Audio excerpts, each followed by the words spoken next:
Good morning, everyone. Myself, Dr. Sarita, and today we are going to do an introduction to the poem Ode to the West Wind by B Shelley.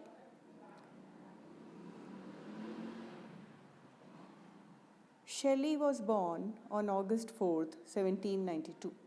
Though he had a physical frame of feminine delicacy, he had indomitable mental energies. He had a remarkably generous disposition. Many of his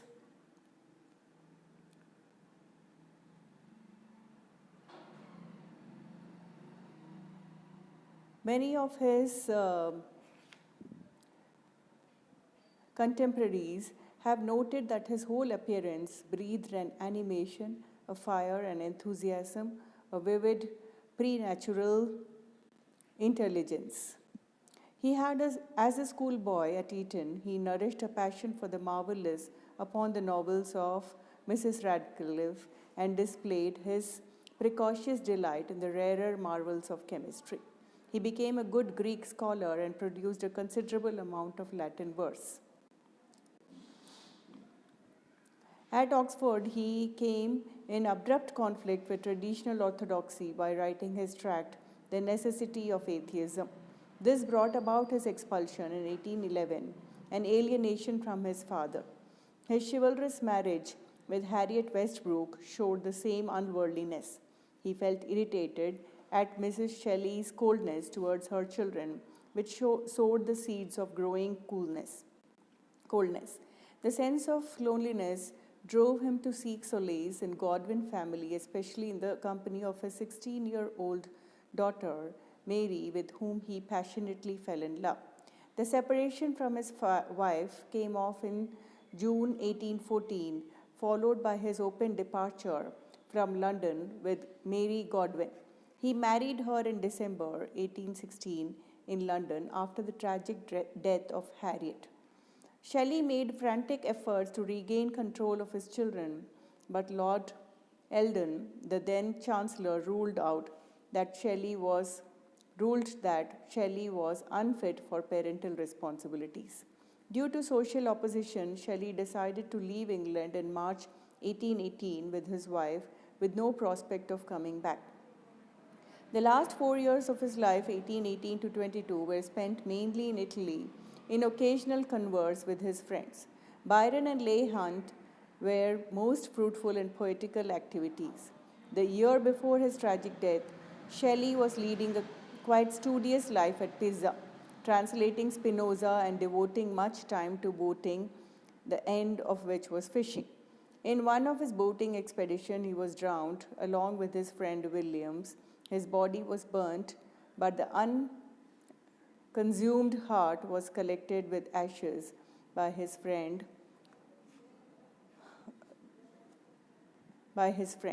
He was not, it may be admitted, a normal human being, yet the fact remains that he was one of the noblest and most unselfish of men.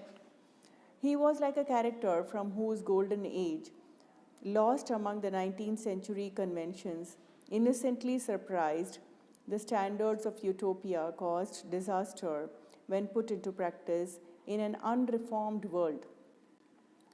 Vehemently excitable and abnormal, perhaps the most eccentric, the most heretical of the English poets, he was yet possessed of essential goodness. Byron testified that he was the most gentle, the most amiable, and the least worldly minded person I have ever met. He added, his generosity, to quote, with money and other forms of assistance was almost boundless. Yet the last impression left by his character is a marvelous youth of genius, which makes the image of Arnold significant, though in a different way. A beautiful and ineffectual angel beating in the void his luminous wings in vain. Shelley's chief poetical and other works include Queen Mab in 1813, Alastor in 1816, The Revolt of Islam in 1817, Prometheus Unbound, The Cenci, The Mask of Anarchy, Ode to the West Wind, Peter Bell III, Ode to Liberty, Ode to a Skylark, The Witch of Atlas, A Defense of Poetry, Adonis, Charles I, The Triumph of Life in 1822. In 1824, posthumous poems appeared, edited by Mary Shelley. When we read Shelley's poetry, we find that there is a great relation between Shelley's life and his poetry. His poetry is the artistic version of his life. If we write the story of one, writes E.W. Edmonds to quote, we find it to contain all that is essential of the other, unquote. His contribution to poetry in the field of poetry is that a new quality, he contributed a new quality to literature, a quality of ideality, freedom, and spiritual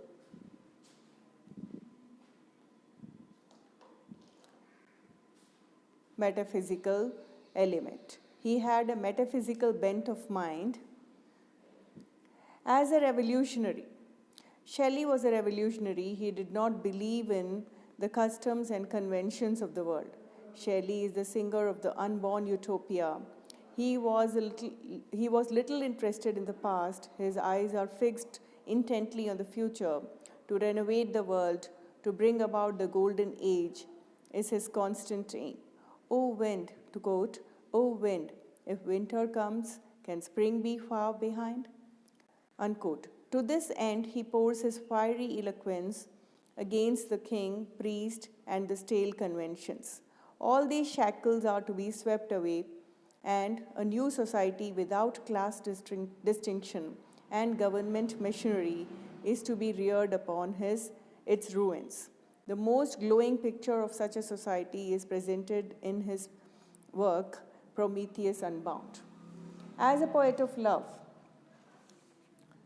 Shelley is one of the supreme poets of love because to him, love is a transcendental force kindling all things into beauty. It is this power which sheds light upon the tiniest worm and animates it with fire, and it is this moral force which is to govern the relations of men in the golden age. The union of ideal humanity with the spirit of love of Prometheus with Asia is to bring the heaven upon this earth. No poet felt more deeply the dynamic influence of love in molding human destiny. His conception of love is intellectual or spiritual, inspired by Plato's idea of a society in which the female had no part. His concrete heroines are a combination of masculine energy and intellect with feminine grace and gentleness. As a love poet, therefore, he differs from Byron and Keats and other poets of the Romantic age. In him, the physical aspect of love has little room. He sings of the deepest of human passions as one completely aloof from its concrete reality and feeling it only in an etherealized way. As a poet of beauty, the world of Shelley's poetry is governed by the laws of beauty, which is a manifestation of love and a heavenly vision. Beauty to his imagination was always in some degree a negation of fixed form. It implied a perpetuity of flowing energy, hence his worship of beauty was but an aspect of his worship of freedom. As a poet of light, to Shelley, the whole world was bathed in the light issuing from heaven. His lovely visions came draped in light and glory, and his soaring imagination finds its most congenial element in the light of moon and stars, of sunset and golden morn, of rainbow and twilight. Even the natural descriptions are bathed in light, and ordinary objects are presented as charged with light and color. The poet is hidden in the light of thought. As a poet of nature, Shelley acknowledged the greatness of Wordsworth as a poet of nature and wrote some poems under his influence, but his aspiring and leaping genius had little touch of the corporeity which always interested Wordsworth. Unlike Wordsworth, he looked upon nature as a veil hiding its refulgence and whose reality is only illumined at intervals by its momentary visits. If Wordsworth spiritualizes nature, Shelley etherealizes it. If Wordsworth is a lover of peace and silence and the placidity of the mountains, Shelley delights in the tameless energy of the west wind, which is at once destroyer and creator. His landscape is bathed in ethereal and visionary light and dark caves. His natural world is not populated with the familiar trees, plants, and flowers. No human figure in the shape of even of a cavern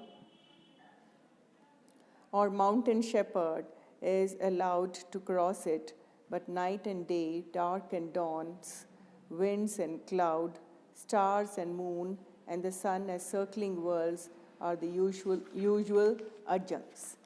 As a lyric poet, for the vast majority of his readers, Shelley is and will remain a lyrical poet par excellence. His lyricism is the keynote of his poetry. In him, we have all the requisites of a supreme lyrical genius. Coming to his limitations, Shelley was so intensely preoccupied with the world of ideas that his poetry has acquired a visionary vagueness. But it must be admitted that when he so desired, he could rise equal to the demand of the concrete reality, as is witnessed by his sensei character.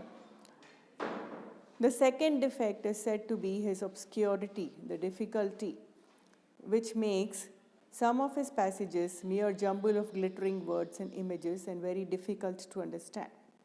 But when all this has been said and done, the impression remains that Shelley is a great poet of hope, just as Wordsworth is of wisdom. In the next video, we will be doing an introduction to the poem Ode to the West Wind and continue to explain the poem and analyze it line by line. This much for today. Thank you.